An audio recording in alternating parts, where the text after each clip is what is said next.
अस्सलाम वालेकुम मेरे दोस्तों। आज हम इस एक ऐसे ऐप के बारे में बात करेंगे जो पूरी दुनिया में बहुत तेज़ी से फैल रहा है। उस ऐप जो व्हाट्सएप के बजाय आ गया है। अगर व्हाट्सएप ने आपकी डेटा लीक की है तो किया हुआ। व्हाट्सएप को छोड़ दो, एक ऐसा ऐप है 500 मिलियन से ज़्यादा लोगों ने अभी तक डाउनलोड किए हैं।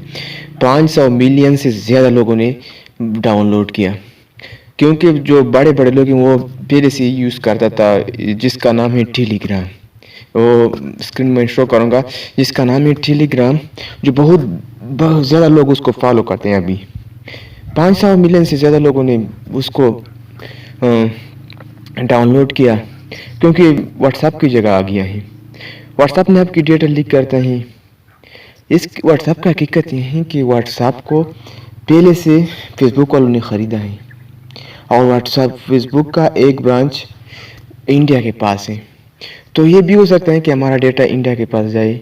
तो इससे पहले कि आपका डेटा लीक हो जाए, व्हाट्सएप को छोड़ दो और इस ऐप को डाउनलोड करके इसको इंस्टॉल करो। बहुत इसमें बहुत आसानी से आप आईडी बना सकते हैं। सिर्फ नेम दे, वर्ड नंबर दे, तो उससे आपका आईडी बन जाते हैं। अगर आपने आईडी नहीं बना सकते हैं तो इस पर मैं एक और वीडियो भी आपको बनाऊंगा, जल्दी ही रिलीज़ करूंगा। तो मेरा मतलब ये है कि टेलीग्राम जो ऐप है उसको इंस्टॉल करो, और अगर आप अपना डेटा से डरते हो कि मेरा डेटा लीक हो जाए, तो आपकी डेटा लीक की कोई चांस नहीं कि आपकी डेटा लीक हो जाए। तो व्हाट्सएप को छोड़ दो और टेलीग्राम को इंस्टॉल करो। Thank you.